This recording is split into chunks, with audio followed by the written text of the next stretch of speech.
Dans le monde entier, des colonnes du Palais Royal à Paris à la Rotonde de Mexico en passant par Venise, on a l'honneur et le bonheur d'accueillir Daniel Buren.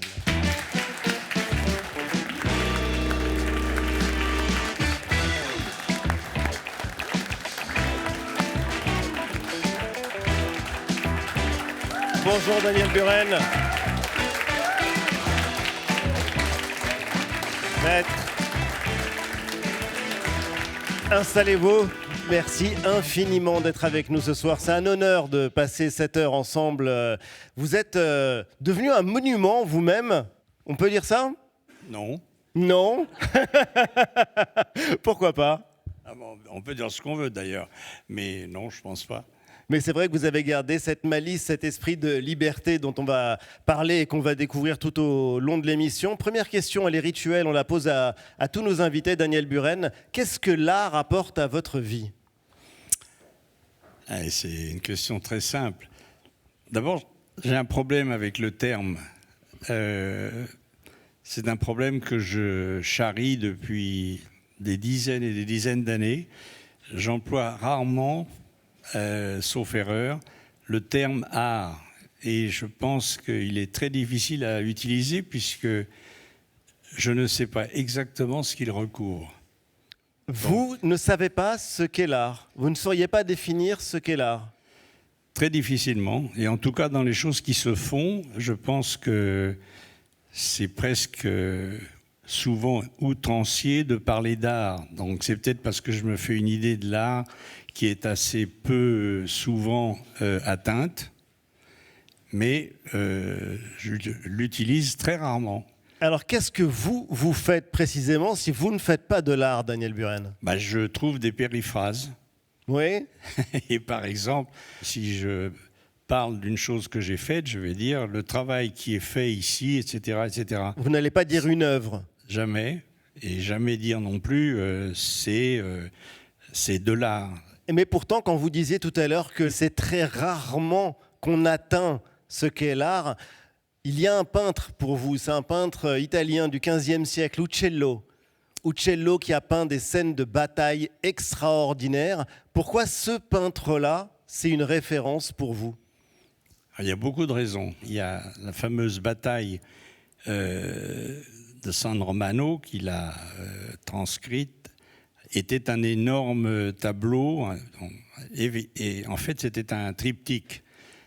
Et ce triptyque, il était visible dans un lieu très précis, donc c'était un travail qui devait se voir dans ce lieu, qui était fait pour ce lieu, et il y avait même un point de vue particulier pour voir le travail. Et puis, il a été démantelé et il s'est retrouvé, comme on le voit encore aujourd'hui, un à Londres, l'autre à Florence et l'autre, enfin, à Paris. Oui. Donc en fait, on est en face de 3 grands tableaux. Alors c'est déjà intéressant comme histoire, même si ce n'est pas la seule qui existe dans l'histoire de l'art, à savoir qu'on regarde quelque chose où il y avait une intention, un ensemble, etc., très particulier, qui a complètement disparu. Donc ce qu'on voit, c'est un trucage fait par les siècles. Alors Daniel Buren, c'est vrai que vous êtes connu dans le monde entier pour un certain travail qui est qualifié d'in situ. Alors in situ, on va expliquer ce que c'est dans un instant. C'est l'usage de bandes verticales blanches et colorées en alternance, toujours de la même largeur. C'est au millimètre près, 8,7 cm. Des bandes verticales que vous avez récemment déployées sur une façade, celle de la galerie Refers à Paris. Vous en parlez comme d'un outil visuel. Un outil, pourquoi ce mot-là ? Parce que je dirais que c'est, encore une fois, ce qui se rapproche le plus de la façon dont j'utilise. D'ailleurs, je n'ai pas commencé à penser que c'était un outil de quoi que ce soit. Cette utilisation répétée de bandes alternées blanches et colorées, puisque c'est toujours avec blanc et la couleur, c'est l'infini, c'est infini. Oui.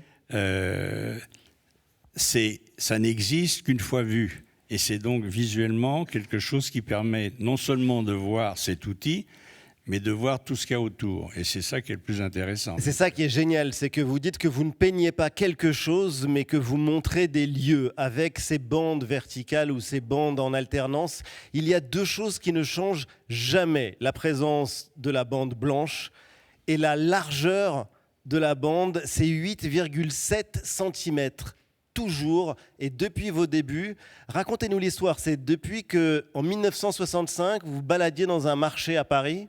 Ah oui, c'est un grand marché de tissus, c'est le marché Saint-Pierre qui existe toujours. Et puis tout à coup, en me promenant dans ce marché, pour d'ailleurs chercher du tissu pour travailler, je vois un étal entier avec ce tissu rayé qui servait, je crois, à faire des matelas ou des coussins. Et quand je le vois, je me dis, zut, mais c'est exactement ça que j'aimerais faire, mais que j'arrive pas à faire. Donc j'ai acheté quelques mètres de tissu qui étaient extrêmement bon marché. Et j'ai commencé à travailler avec ça. Et je me suis rendu compte que ce que je faisais pour préparer ce qu'on pourrait encore appeler à l'époque des peintures, était déjà fait. Et beaucoup mieux que ce que je voulais faire moi. J'ai commencé à l'utiliser et à continuer à l'utiliser.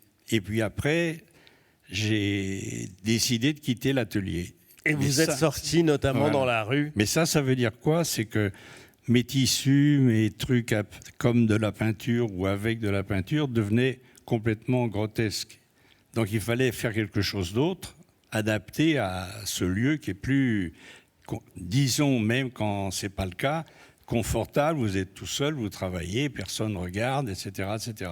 Si vous êtes dans la rue, ça change beaucoup de choses. Et ça change même le sens du lieu dans lequel on est. Ce qui est assez génial, et je disais que vous êtes un éternel jeune homme, c'est que vous parlez avec une humilité et avec des mots extrêmement simples, et pourtant, ce que vous avez fait, c'est une révolution.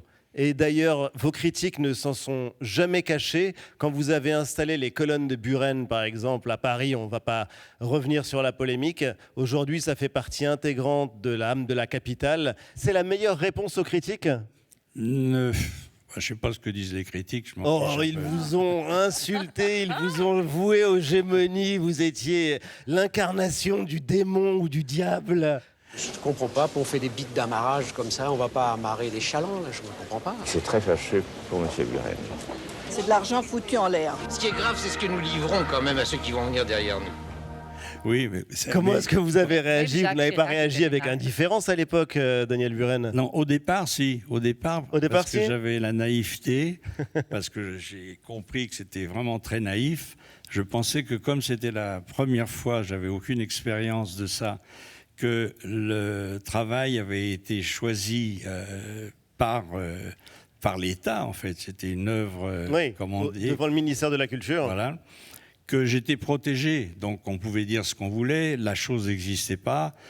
Et j'avais toujours dit à ceux qui posaient la question plus directement, j'ai dit, écoutez, moi-même, je travaille sur quelque chose qui est dessiné, qu'on fait faire par des spécialistes, qui doit prendre le temps d'être monté, et ça n'existera qu'une fois monté. Avant ça, c'est comme si vous entriez dans n'importe quel atelier d'un artiste, n'importe lequel, un génie ou un peintre du dimanche, et que vous voyez en vrac n'importe quoi dans son atelier, que vous sortiez de là en disant « mais je ne sais même pas ce qu'il fabrique, on ne comprend rien, etc. » On a mis l'œuvre quand on va sur ce qu'on appelle le plateau, les colonnes de Buren au Palais Royal, et moi je suis ravi, à chaque fois, j'habite pas très loin, de voir que les gamins, les ados qui montent dessus et qui font du skate, tout le monde regarde cette œuvre et a une perception donc de l'espace. On monte très dessus, différente. on se l'approprie en général. Ce que vous refusez d'appeler une œuvre, on la regarde, c'est quasiment un objet sacré. Vous produisez souvent des installations ou des choses ou des trucs, comme vous le disiez tout à l'heure, dont les gens s'emparent. On peut dire, enfin, de la même manière un peu simple ou simpliste, quand ça fonctionne, c'est que des gens, et pas une personne, souvent des centaines de gens, font avec ce qui est fait des choses que je ne pouvais même pas imaginer. Oui. Et qui peuvent être totalement intéressants, parfois moins. Mais on a quand même le droit de monter sur les colonnes au Palais Royal. Ah oui, oui. Parce que moi, je le fais. Sinon, on a le droit, oui. Sinon, c'est qu'on s'est gouré depuis le début. Parce que Mais vous entendiez à ça au pièce- départ? Ben, si on regarde des croquis que j'ai faits avant que la pièce existe, j'ai dessiné des petits bonshommes au-dessus des colonnes. Et aujourd'hui, les petits bonshommes, ils sont sur les colonnes, ils prennent des selfies, les skateurs s'y promènent et jouent à longueur de journée. Et quand vous parliez de dizaines ou de centaines ou de milliers de personnes, ce sont des millions de personnes qui ont été s'emparer de ces créations en plein cœur de Paris. Charlie, qu'est-ce que ça t'inspire? Cette obsession pour la rayure, comme ça, noir et blanc, l'alternance. L'obsession pour la rayure? Je ne sais pas du tout. Non. Je ne vois pas de quoi on parle. Non, c'est vrai. Mais quelle importance, de toute façon, comme disait l'autre.